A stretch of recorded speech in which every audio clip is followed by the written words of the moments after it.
Hello दोस्तों, स्वागत है आपका रहस्यमय चैनल पर। आज हम आपको ऐसे जानवर के बारे में बताने जा रहे हैं जो हमारे पर्यावरण के लिए हानिकारक है। वीडियो शुरू करने से पहले दोस्तों हम आपको सूचित कर देना चाहते हैं कि इस वीडियो में दिखाई गई सारी जानकारियाँ हमने ट्री हगर वेबसाइट से ली हैं, जिसमें विज्ञान लेखक ब्रायन लैंसन ने अपने विचार प्रस्तुत किए हैं। इस वेबसाइट का लिंक मैं आपको डिस्क्रिप्शन में दे दूंगा, आप चाहे तो वहाँ से भी इसे कंफर्म कर सकते हैं।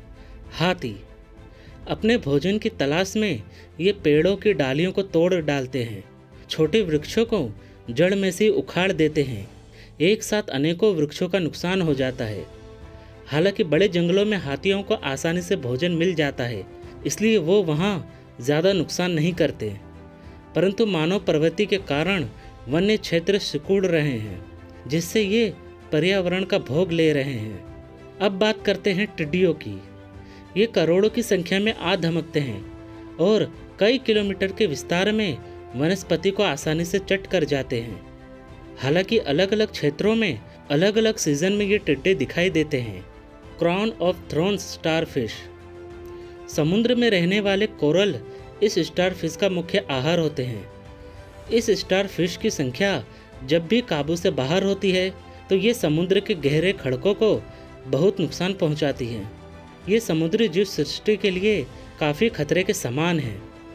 अब बात करते हैं मवेशियों की, जिसमें मुख्य रूप से गाय भैंस शामिल है। ये अपनी डकार में मीथेन गैस रिलीज करती है, जिसके कारण ग्लोबल वार्मिंग में बढ़ोतरी होती है। इसके साथ साथ पशुपालन करने में ज़मीन का एक बड़ा हिस्सा इनके चरने में चला जाता है, जिसकी वजह से जंगल कम होते जा रहे हैं। इसी लिस्ट में भेड़ बकरियां भी शामिल हैं, जो एक हरे भरे मैदान को कुछ ही दिनों में बंजर बना देती है। माना जाता है कि अमेज़न के जंगल विस्तार की कमी के पीछे 63% हाथ इन पशुपालनों का ही है। अब बात करते हैं कार्प मछली की।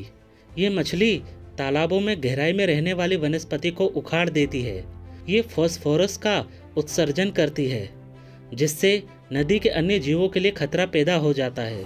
अमेरिका और ऑस्ट्रेलिया जैसे देशों में कार्प मछलियों की संख्या पर नियंत्रण रखने के लिए हर साल लाखों डॉलर खर्च किए जाते हैं। दोस्तों अब बात करते हैं कैंट टोड्स यानी कि जहरीला मेढक। ये मेढक अमेरिका और कैरेबियन क्षेत्रों में ही देखने को मिलते हैं। इस मेढक का शिकार करने वाले या इसका शिकार होने वाले कोई भी पक्षी, प्राणी, मछली या रेप्टाइल के लिए इसका जहर जान तक ले सकता है। बार्क बीटल नामक कीड़ा, ये एक ऐसा खतरनाक कीड़ा है जो वृक्षों का सफाया करके पूरे जंगलों को साफ कर सकता है। अब आखिर में बात करते हैं चूहों की। पूरे विश्व में किसी भी जगह पर अगर चूहों की तादाद काबू के बाहर हो जाए तो इसका नतीजा बहुत ही खतरनाक हो सकता है। ये भयंकर बीमारियां भी फैला सकते हैं। साल 1918 में ऑस्ट्रेलिया के पास एक डूबते जहाज में से कुछ चूहे बच के लॉर्ड हार्वे आइलैंड पर पहुंच जाते हैं। कुछ ही सालों में उस छोटे से टापू पर चूहों की संख्या 3 लाख से भी ज़्यादा पर पहुंच जाती है, जिसकी वजह से वृक्षों पक्षियों की कितनी ही प्रजाति लुप्त होने की कगार पर पहुंच गई थी। साल 2019 में इस टापू पर से चूहों को नाबूद करने के लिए एक प्रोजेक्ट को शुरू किया गया, जिसकी वजह से आज लुप्त होने वाली कितनी प्रजाति फिर से फलने फूलने लगी है। तो देखा आपने, ये चूहे हमारे पर्यावरण के लिए कितने खतरनाक हो सकते हैं। पर्यावरण के संतुलन के लिए हर प्रजाति की संख्या नियंत्रण में रहे, ये ज़रूरी है। वीडियो को पूरा देखने के लिए आपका धन्यवाद।